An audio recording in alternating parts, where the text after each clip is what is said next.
የፍላቱም ማይል በ14 ክንድ ያህል ከፍታ ወደ ላይ ይዘላል። እንግዲህ በውስጡ የሚጣሉት ሰዎችን ላክልን አሉት። በዚህ ጊዜ ሕፃኑ ቅዱስ ቂርቆስና እናቱ ኢየሉጣ በጌታችን ኢየሱስ ክርስቶስ ስም ስለሚያምኑ አስረዋቸው ነበርና ከፍላቱ ሊጨምሯቸው ከእስር ቤት አወጧቸው። በዚያ ፍላቱ ወደ ላይ በሚዘል ብረት ጋን ውስጥም ለመጨመር ወሰዷቸው። የእነዚህን ቅዱሳን ሕፃኑ ቅዱስ ቂርቆስና እናቱ ኢየሉጣን አሟሟት ሊያዩ ዘንድ ብዙ የሚሆኑ 1400 የሚቆጠሩ ሰዎችን ያህል እንዲሰበሰቡ አዘዘ። ቅድስት ኢየሉጣም የፍላቱን ጩኸት ባየች ጊዜ ከተዘጋጀላት ክብር ትሸሽ ዘንድ አሰበች።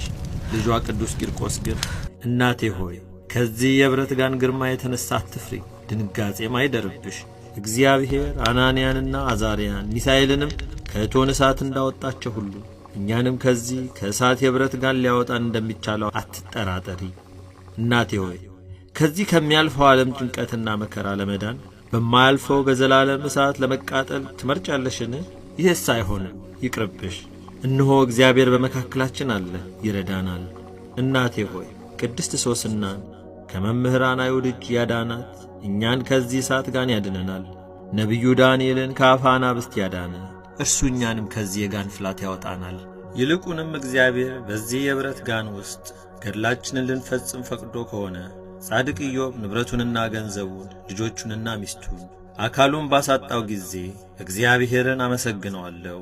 እግዚአብሔር ሰጠ፣ እግዚአብሔር ነሣ፣ እግዚአብሔር እንደወደደ አደረገ፣ ለዘላለም የእግዚአብሔር ስም የተመሰገነ ይሁን ከማለት በስተቀር ምንም የተናገረው ነገር እንደሌለ ሁሉ እኛም የእርሱ ጻድቅ ኢዮብ አርአያ በመከተል ይህንን ጽና መከራ እንታገስ ዘንድ ይገባናል አላት።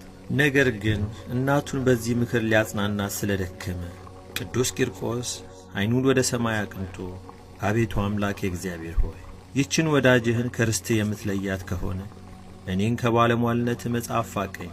አቤቱ አዝመራውን አቃጥለ ፍሬውን ልትባርክ ትወዳለህን? ይህን እንዳታደርግ ግን ቸርነትህ ትከለክልሃለች። አቤቱ እንጨቱን ቆርጣችሁ አንድዱት፣ ቅጠሉን ግን ጠብቁት ብለህ ታዝ ዘንድ ላንተ አይገባም። ይህን ያየ ሁሉ ማዳን የሚችል አምላክ ቢኖራቸውስ ከእሳት ባልሸሹም ነበር ብሎ እንዳይጠራጠር እንጨቱንም ቅጠሉንም በአንድ ጠብቁት ብለህ ታዛለህ እንጂ። ዲያብሎስም ከባለሥልጣኑ ይልቅ እኔ በረታሁ፣ ቅዱሳንንም ድል ነሣዋቸው፣ ከመንጋውም አንድ በግ ቀማሁ ብሎ እንዳይመካ አቤቱ ለእናቴ ጽኑ የሆነ ኃይለ መንፈስን ስጣት ብሎ በጸለየ ጊዜ ዲያብሎስ ከቅድስት ኢየሉጣ አጠገብ ብን ብሎ ጠፋ። ከዚህ በኋላ የቅዱስ ቂርቆስ እናቱ ቅድስት ኢየሉጣ በሰማያዊ መንግሥት አባት የሆንከኝ ልጄ ሆይ ጌታ ኃይልን ሰጥቶኛልና የሚጠብቀንን ገድላችንን ፈጽመን ድል እናድርግ።